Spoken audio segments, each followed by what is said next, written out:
Assalamualaikum warahmatullahi wabarakatuh. Selamat pagi anak-anak kelas 6A. Bagaimana kabarnya hari ini? Semoga semuanya sehat selalu ya. Hari ini kita akan belajar mengenai teks eksplanasi.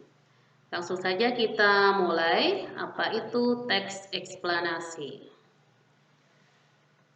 Teks eksplanasi adalah teks yang berisi informasi tentang fenomena yang terjadi di masyarakat, misalnya kejadian-kejadian alam, sosial, ilmu pengetahuan, budaya, dan proses terjadinya sesuatu. Selanjutnya, apa tujuan dari teks eksplanasi itu? Tujuan dari teks eksplanasi adalah untuk menjelaskan kepada pembaca tentang proses terjadinya sesuatu. Selanjutnya kita bahas mengenai ciri-ciri teks eksplanasi. Berikut ini ada beberapa ciri dari teks eksplanasi, antara lain yang pertama, struktur teks eksplanasi terdiri dari pernyataan umum, deretan penjelas, dan penutup. Dalam pernyataan umum berisi tentang topik yang akan dijelaskan prosesnya. Selanjutnya dalam deretan penjelas berisi uraian tentang proses yang telah dijelaskan pada bagian pernyataan umum. Kemudian untuk bagian penutup itu berisi kesimpulan tentang topik yang dijelaskan. Selanjutnya ciri-ciri yang kedua dari teks eksplanasi itu adalah informasi memuat fakta atau kenyataan. Kemudian yang ketiga, ciri-ciri yang ketiga, informasi berkaitan dengan fenomena yang berhubungan dengan ilmu pengetahuan. Selanjutnya ciri-ciri yang keempat, isi teks bersifat informatif. Selanjutnya ini ada contoh dari teks eksplanasi ya. Teks berjudul Rudolf Diesel, penemu mesin diesel. Nah, untuk paragraf pertama ini merupakan bagian dari pernyataan umum. Pernyataan umum, jadi di bagian ini memuat topik yang dibicarakan ya. Selanjutnya untuk yang paragraf kedua ini memuat deretan penjelas, menjelaskan topik yang dibicarakan ya. Topik yang dibicarakan ada di pernyataan umum tadi ya, yang di paragraf pertama tadi. Selanjutnya yang paragraf ketiga, paragraf paling akhir ya, ini memuat kesimpulan ya, memuat kesimpulan karena ini adalah bagian penutup dari teks eksplanasi ya. Bagian penutup teks eksplanasi itu kan berisi kesimpulan ya, kesimpulan atau pendapat dari penulis ya. Jadi ini contoh dari teks eksplanasi beserta struktur teks dari eksplanasi yang terdiri dari pernyataan umum, deretan penjelas, dan penutup. Selanjutnya kita ke pembahasan soal. Untuk yang nomor 1, topik pada teks tersebut membahas tentang, kita diminta untuk menemukan topik dari teks di atas tadi ya. Nah, untuk mencari topiknya, karena ini teks eksplanasi, berarti topiknya itu berada di pernyataan umum. Pernyataan umum ada di paragraf pertama ya ini ya. Nah, topiknya ada di sini ya. Kita lihat option pilihannya dulu. Untuk yang A, perjalanan Rudolf Christian Carl Diesel dalam menemukan mesin diesel. Yang B, sejarah penemuan mesin uap oleh Rudolf Christian Carl Diesel. Untuk yang C, Rudolf Christian Carl Diesel lulus dari universitas dengan nilai akademik terbaik. Pilihan yang D, pada tahun 1875 Diesel menerima beasiswa dari Loyola Bavarian Polytechnic di Munich. Ya, kita lihat kembali pernyataan umum dari teks eksplanasi tadi. Ya, di bagian ini memuat topik yang dibicarakan ya. Dari Rudolf Christian Caudice adalah sarjana mesin dari Jerman dan merupakan penemu mesin diesel. Ia lahir di Paris, kemudian setelah menyelesaikan pendidikan dasar dan menjadi murid terbaik, dia melanjutkan sekolahnya lagi di School of Augsburg. Kemudian selanjutnya ya, dia menerima beasiswa dari Royal Bavarian Polytechnic di Munich ya. Kemudian setelah menerima beasiswa saat masa kuliah, Rudolf Diesel bekerja di sebuah pabrik dan mendapatkan banyak pengalaman dan dari tempat bekerjanya. Pada tahun 1880, Diesel lulus dari universitas dengan nilai akademik terbaik. Nah, ini di bagian pernyataan umum ini memuat perjalanan hidup Rudolf Christian Caudice dalam menemukan mesin diesel ya. Ini berarti topik dari teks tersebut yang paling tepat pada pilihan jawaban A ya, yang ini ya. Ibu warnai merah saja nih. Jadi topik pada teks tersebut tentang perjalanan Rudolf Christian Caudice dalam menemukan mesin diesel ya. Ya, selanjutnya kita bahas ke soal berikutnya. Selanjutnya kita bahas soal nomor 2. Kesimpulan yang tepat berdasarkan bacaan adalah, nah untuk kesimpulan pada teks eksplanasi itu ada di bagian paling akhir ya, paragraf paling akhir, bagian penutup. Kita lihat lagi teks eksplanasinya. Nah ini bagian penutupnya ini ya. Ini memuat kesimpulan ya. Penemuan Rudolf Diesel memberikan dampak positif bagi dunia. Nah ini sudah kalimat kesimpulan. Kita lihat kembali option pilihannya. Untuk yang A, setelah menyelesaikan pendidikan dasar dan menjadi murid terbaik, tidak ya ini, tidak termuat pada bagian penutupnya tadi. Untuk yang B selanjutnya pada tahun 1875 ini juga tidak. Yang C saat masa kuliah Rudolf Diesel bekerja di sebuah, ini juga bukan kesimpulan ya. Untuk yang D, penemuan Rudolf Diesel memberikan dampak positif bagi dunia. Nah ini tadi terdapat pada bagian penutup ya, bagian penutup teks eksplanasi tadi. Jadi kesimpulannya ada di sini ya, yang di option D. Ya, saya warnai merah biar jelas.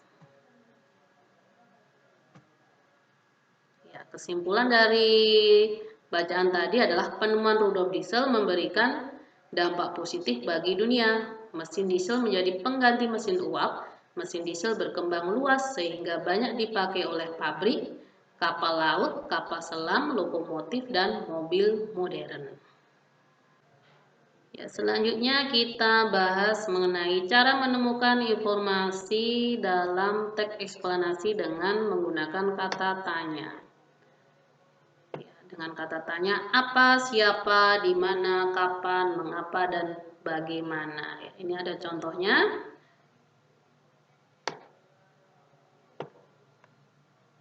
Prinsip kerja televisi secara umum adalah mengubah sinyal elektronik dan magnetik menjadi gambar dan suara. Sinyal tersebut berupa gelombang elektromagnetik, yaitu gelombang yang terdiri atas medan magnet dan medan listrik.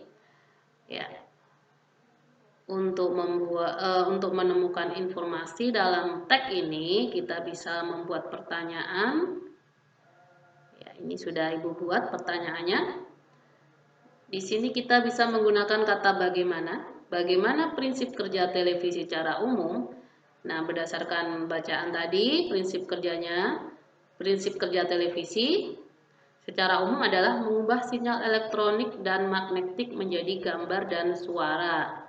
Kemudian pertanyaan selanjutnya, kita bisa gunakan kata apa. Ya, kata tanya apa. Apa yang dimaksud dengan gelombang elektromagnetik? Ya, sesuai dengan bacaan tadi, gelombang elektromagnetik yaitu gelombang yang terdiri atas medan magnet dan medan listrik. Ya, selanjutnya kita bahas mengenai kalimat efektif dan tidak efektif dari teks eksplanasi.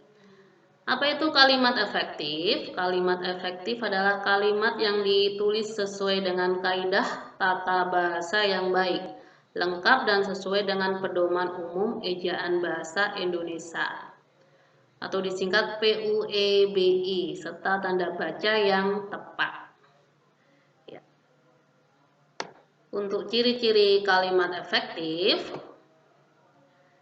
yang pertama, kalimatnya lugas menggunakan kosakata baku. Nah, kosakata baku adalah sebuah kata yang penggunaannya disesuaikan dengan kaidah bahasa yang ditentukan pada KBBI ya. KBBI itu singkatan dari Kamus Besar Bahasa Indonesia ya. Kemudian untuk ciri yang kedua itu kalimatnya hemat kata. Kemudian ciri yang ketiga, struktur kalimat berurutan, bermakna logis dan tidak ambigu. Ya, ciri yang keempat, kalimatnya tidak memiliki kesamaan arti. Ya, untuk lebih mudah memahaminya bisa lihat contoh berikut ini. Ya, contoh kalimat efektif dan tidak efektif. Ya, contoh yang pertama, para tamu-tamu undangan memasuki ruang acara. Ini contoh kalimat tidak efektif ya.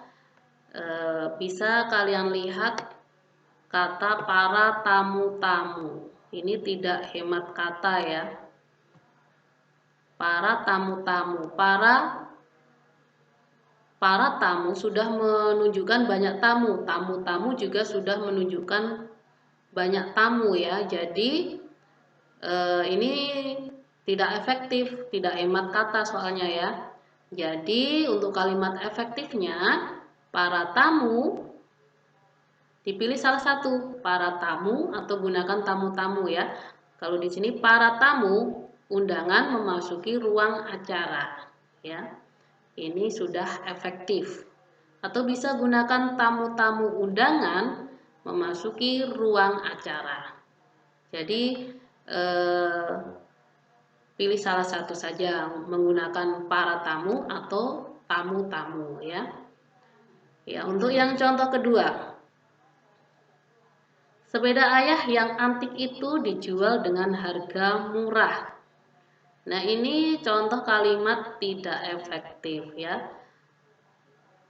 Sepeda ayah yang antik ini ambigu ya.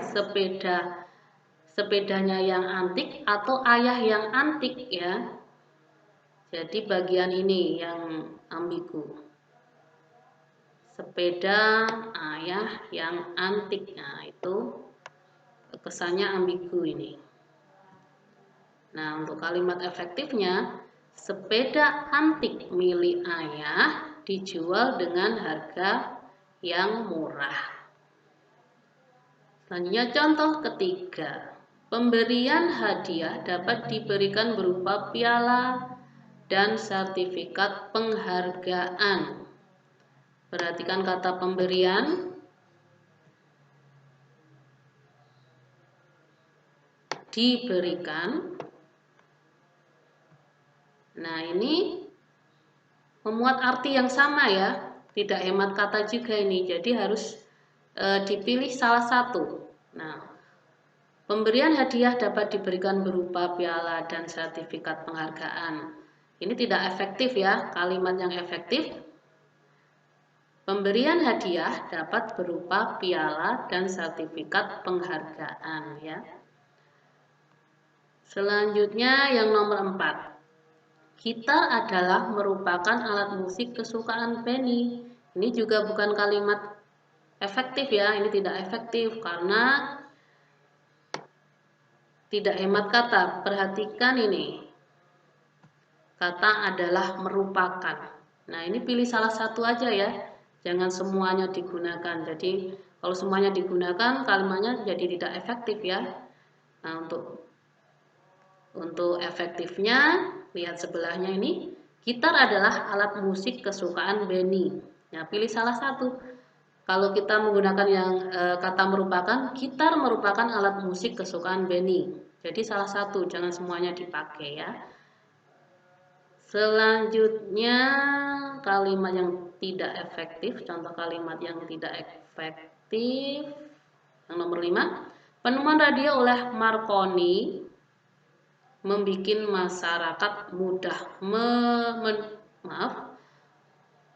masyarakat mendapatkan informasi. Ya, perhatikan kata membikin. Ini kosakatanya tidak baku ya. Jadi kalau kalimat mengandung kosakata tidak baku berarti kalimat itu tidak efektif ya. Nah, kita buat kalimat ini menjadi kalimat efektif. Jadi biar efektif ya, membikin ini kata bakunya apa? Membikin itu kata bakunya kan membuat. Ya, jadi penemuan radio oleh Marconi membuat masyarakat mudah mendapatkan informasi.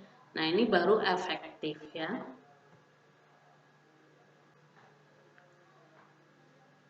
Ya, selanjutnya mengidentifikasi kalimat efektif dan tidak efektif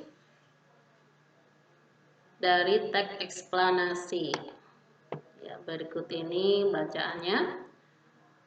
John Logie Bates lahir di Skotlandia pada tanggal 13 Agustus 1888. Ia merupakan penemu pertama yang menunjukkan bahwa gambar hidup dapat ditransmisikan melalui pesawat yang sekarang pada saat ini dikenal sebagai televisi. Bates mendemonstrasikan televisi di Royal Institute London untuk yang pertama kalinya pada tahun 1925. Seiring dengan perkembangan teknologi, lalu televisi kemudian terus berkembang hingga menjadi semakin canggih seperti saat ini. Ya, terdengar ada beberapa kalimat yang tidak efektif ya. Kita bahas saja. Untuk kalimat yang tidak efektif pada pada teks yang baru saja Ibu bacakan. Ya. Untuk kalimat yang tidak efektif itu pada kalimat ia merupakan penemu pertama yang menunjukkan bahwa gambar hidup dapat ditransmisikan melalui pesawat yang sekarang pada saat ini dikenal sebagai televisi. Nah, ini ada kata yang Ibu cetak tebal ini mulai dari sini ya. Mulai dari sini sudah terdengar tidak efektif. Sekarang pada saat ini. Nah, sekarang pada saat ini kan ini memuat arti yang sama ya. Tidak hemat kata ini berarti tidak efektif. Nah, untuk lebih efektifnya ada beberapa kata yang harus dihilangkan. Pilih salah satu. Ya. Jadi nanti untuk kalimat efektifnya seperti ini. Ia merupakan penemu pertama yang menunjukkan bahwa gambar hidup dapat ditransmisikan melalui pesawat yang saat ini dikenal sebagai televisi. Nah, ini sudah hemat kata, jadi ini kalimat efektif. Selanjutnya, kalimat yang tidak efektif berikutnya ini ada di kalimat Bates mendemonstrasikan televisi di Royal Institute London untuk yang pertama kalinya pada tahun 1925. Nah, yang dicetak tebal ini menunjukkan tidak efektif ya. Karena apa? 1925 itu sudah menunjukkan tahun, jadi tidak perlu ditulis tahun. Nah, untuk kalimat efektifnya, Bates mendemonstrasikan televisi di Royal Institute London untuk yang pertama kalinya pada 1925. Untuk kalimat yang tidak efektif selanjutnya, pada kalimat ini. Seiring dengan perkembangan teknologi, lalu televisi kemudian terus berkembang hingga menjadi semakin canggih seperti saat ini. Nah, ini kalian lihat ada beberapa kata yang Ibu cetak tebal dari kata teknologi. Nah, ini sudah menunjukkan tidak efektif ya, karena ini memuat kata tidak baku ya. Kata tidak baku. Teknologi ini katanya kata ditulis tidak baku ya ini. Kemudian kata lalu, televisi kemudian, lalu kemudian. Ini artinya sama ya, jadi harus dipilih salah satu saja. Lalu kemudian, ini tidak hemat kata juga. Jadi pilih salah satu, gunakan lalu atau kemudian ya. Kemudian hingga menjadi. Hingga menjadi ini juga tidak hemat kata. Jadi pilih salah satu, mau menggunakan kata hingga atau menjadi. Nah, untuk kalimat efektifnya ini, seiring dengan perkembangan teknologi ya, seiring dengan perkembangan teknologi, ini sudah teknologinya tadi kan tertulis tidak baku, pakai H. Nah, yang tepat teknologi itu ditulis dengan ini ya, TEK, K ya, pakai K bukan H. Jadi seiring dengan perkembangan teknologi ya, televisi kemudian terus berkembang. Nah, ini lalunya dihilangkan ya, jadi langsung televisi kemudian terus berkembang menjadi. Ya, kita pilih kata menjadi, hingganya dihilangkan. Semakin canggih seperti saat ini ya.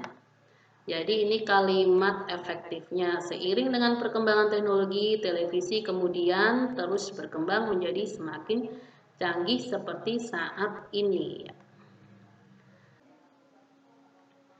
Ya, baik anak-anak, cukup sekian penjelasan hari ini. Semoga bermanfaat dan anak-anak paham ya. Ya, Ibu akhiri pertemuan hari ini. Wassalamualaikum warahmatullahi wabarakatuh.